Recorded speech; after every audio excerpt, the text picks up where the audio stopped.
Now, in the prior chapters, we had seen how to create an Azure virtual machine that is based on the operating system of Windows Server 2019. Now, in this chapter, I'm going to show you how to install Internet Information Services. So this is a web server that you can actually install on a Windows virtual machine that's based on Windows Server. So you can actually use Internet Information Services for hosting your websites. Let's say you want to host a website on this virtual machine so that users from the internet can actually browse for the web application that is being hosted on the virtual machine. You can actually install Internet Information Services. So now you can actually go ahead and install any type of workload, any type of, let's say, software on the virtual machine and start using it. So as a very simple example, I want to show you how we can install the role of Internet Information Services. So on the virtual machine, in the server manager, in the dashboard, in case if we don't get the server manager, you can go on to the start menu, and here you can choose server manager, or you can choose server manager from here as well. Once you are in the server manager dashboard, here you can actually click on add roles and features. And in the wizard which comes up, I can go on to next. Here I can choose a role-based or feature-based installation. I'll go on to next. I'll leave this as it is in terms of the server selection. I'll go on to next. Now here you have a list of roles that can actually be installed on Windows Server.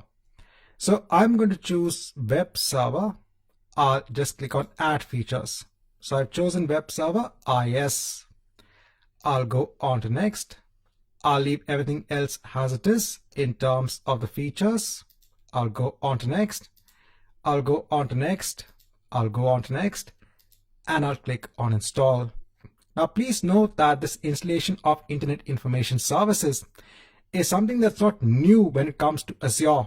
So when it comes to Windows Server as an operating system, you have always had this facility of installing Internet Information Services. So this just takes a minute or two. Let's come back once we have the installation in place. Once the installation has succeeded on the virtual machine, now let's say you want to browse for the home page for the web server. So here if I hit on close, so actually what this has done, this is installed Internet Information Services. Here if you actually go on to tools, you will see now the option to open up Internet Information Services. So this is a separate tool that is now installed on this virtual machine.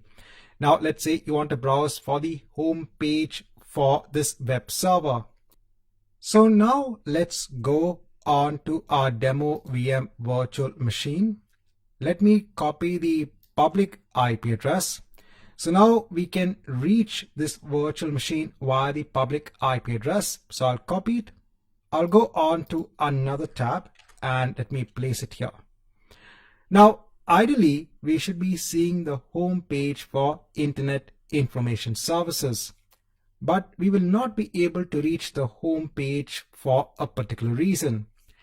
And that reason is something known as Network Security Group Rules.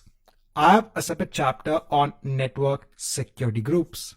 So by default, the network security group is used to restrict the traffic that flows in and out of a virtual machine.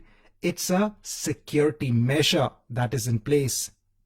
So in order now to reach the home page for our web server, which is installed on our VM, I have to go on to demo VM. Here I have to go on to the networking section. Let me just hide this menu. So here we have the network security group rules in place. So I said I'll explain this a little bit later on. For now, I'm going to add an inbound port rule. Here, in terms of the service, I'm going to choose HTTP because by default, when you look at web requests, they are actually based on the HTTP protocol and they listen by default on the port range of port 80. So I'll leave everything as it is. I'll just scroll down and just give the name of port underscore 80 and I'll click on add. So now I'm adding a rule telling the network security group, please allow traffic from the internet onto port 80 for my virtual machine. Now, once you have this rule in place, it will take less than a minute for the rule to take effect. So if I now go on to this tab and if I refresh it, if I hit on enter, now you can see the home page for Internet Information Services. So now you have a web server that is running on the virtual machine. And now you can start hosting your web applications. So for example, if you just want to have a simple default.html file on your virtual machine, you can go on to the machine. Here I can just open up Notepad. So here I can just put it in a header tag. So this is demo VM and close the header tag. Then I can save this file. So I'll click on Save As. Now here we have to go on to C drive. We have to go on to inetpub. We have to go on to www and here we can save it as default.html and let me hit on save. So this location is the default location for Internet Information Services when it comes to the web content. So let me hit on save.